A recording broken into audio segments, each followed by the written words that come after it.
The Black-owned Spotlight Show. What's up, everybody? I'm your host, Day, and this is the Black-owned Spotlight Show, where I get a chance to sit down with some of today's most inspirational and influential Black business owners and open your mind to life beyond a 9-to-5. So today I have a special guest. You may have heard about her efforts in creating sustainable, healthy food in the city of Sunnyside, or you may have heard about one of her dope plant pop-up shops among all the other great things that she is doing. She is none other than the Ivy of Ivy Leaf Farms, and I'm so happy to have her here today. So happy to be here. So before we get into the meat and potatoes of this interview, go ahead and briefly tell the folks a little bit about yourself. Hey everybody, my name is Ivy Wells and I'm a 26-year-old community entrepreneur from Houston, Texas. After graduating from Prairie View, I spent some time creating some of the biggest communities around the city, such as Jeep and Wild Black and Ivy Leaf Farms. So right now we are out here live and direct at Ivy's Pumpkin Patch, first annual Pumpkin Patch. And I just want to know, first off, what made you want to open your farm to the public and host a pumpkin patch? Well, I wanted to honestly give people the opportunity to see what the farm is about. So we grew very rapidly and I wasn't able to really just, open it up to see people to give tours yet, just because we're not as large or a super large scale for that. And so the pumpkin patch was a way to get people to come in, see the barn, see the horses and things like that, while also getting their fall photos. I love fall. Houston doesn't love fall, but I love fall. So luckily today, we finally got to be able to wear our sweaters and things like that. But I really just wanted to give families the opportunity to see what a black farm looks like and really get their fall photos, something that they'll have forever. When we were briefly just talking about the interview and everything like that, we did discuss you quitting your job. So I just want to know, what was the straw that broke the camel's back that made you just want to quit your job and do this full time? So working was just really something that I really, I love to do. I loved the job that I was doing, as an infection preventionist. When COVID happened, it was like, this is what I went to school for. It was so awesome. But then I started seeing the numbers, and Sunnyside was 3 out of every 1,000 residents had COVID, whereas other places had 0.5 or 1.5, and I was like, this is crazy. And I was thinking how did we get here? How did we get here? Not as myself, as a community, but how as a nation and as a world, how did we get to where COVID-19 has really just shook up, the world like this? And it starts with our health. If we were healthy and if the community was healthy already, then we had better chances of fighting off the virus. And so it started with what you put into your body. Yeah. And I was like, this is my mission, this is my purpose. And I could no longer trade. I was at work, working a 9-to-5, you trade your time for money. Yeah. And I couldn't trade my time anymore. I needed my time back, and the money would have to come. And so it was crazy. It was oh my gosh, should I really just do this? Coming out of college, 4 years out of college, I was making $75,000. That's really good. That's ideal money for when I talked to my parents, they were like, hey, I wasn't making this when I was your age. It took me blah, blah, blah. And so I just bought a house. I got all the things you get your picket fence, all of these things, and it's just but this wasn't my purpose. It wasn't feeding my soul at the end of the day. And so I had to make that jump into purpose. And I try not to say took a leap of faith, because it was a leap on purpose. Because by taking a leap on faith, that means you're still questioning whether the faith is actually still there. Mm-hmm. And so I took a leap of purpose into this. In July I had wrote down August 17th. It just said August 17th I will either quit my job. I was trying to put myself, August 17th, I won't have a job, I won't do this, but yeah. I wrote it down, and that was going to be the day I decided I was going to quit. Or not, I tried to say resign. Resign from it, because I didn't quit, I just resigned. And so, I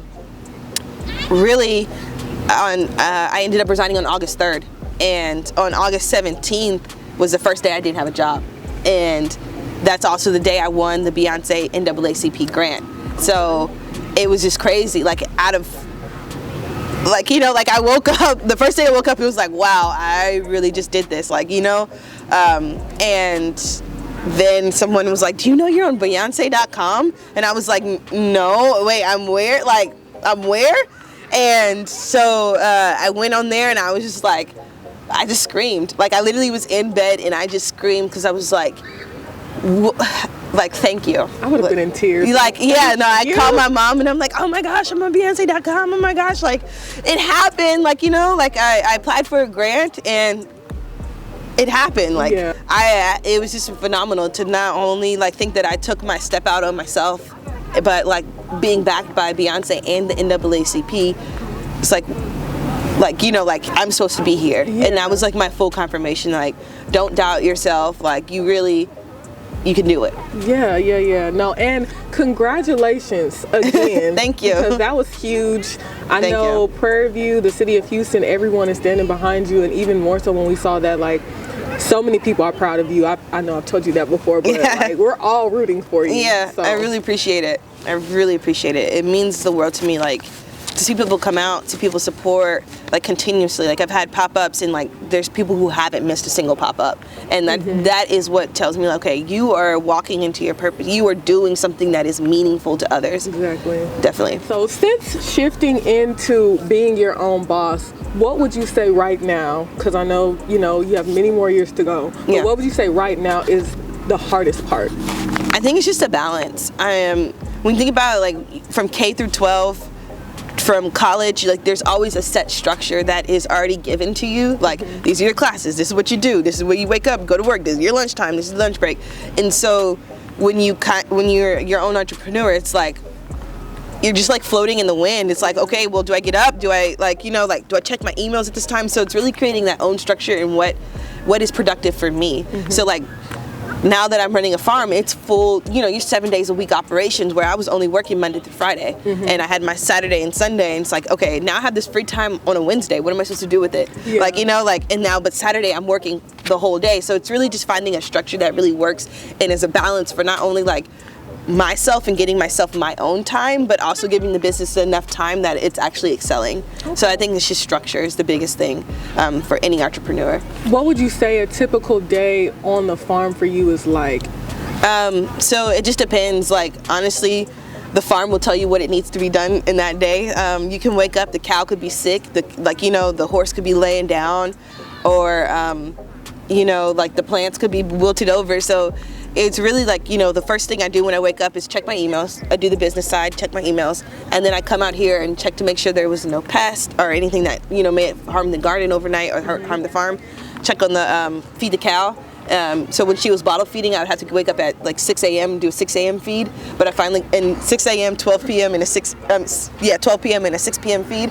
But I got her weaned, so now that I can, you know, feed her in the morning and then, you know, give her a little snack at night time when I get back out here. So really the structure of a farm is waking up, seeing what the farm tells you it needs to be done, and then fitting in, like, you know, pulling weeds or, you know, meeting suppliers or different things like that. So all that to say, I haven't figured it out yet with my full day. But it's like, you know, the farm really will really tell you what to do. Okay. What has been keeping you motivated?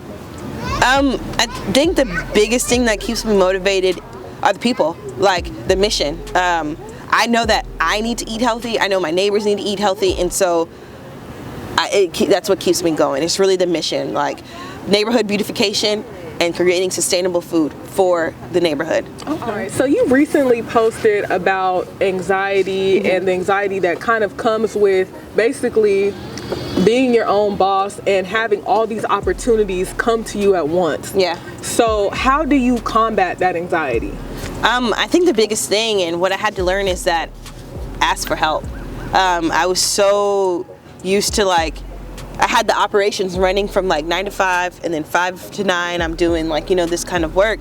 But, you know, I could handle that, but when you go full time, you can't handle every single thing that comes up. So really asking for help, having somebody to help me with my calendar and my marketing, making flyers, whereas I used to be able to like make them myself. It's like, no, hire somebody. There's people who know how to do it. Yeah. So really just like letting some control and delegating really has helped me just be like, okay, it's done. It'll be here by 3 o'clock.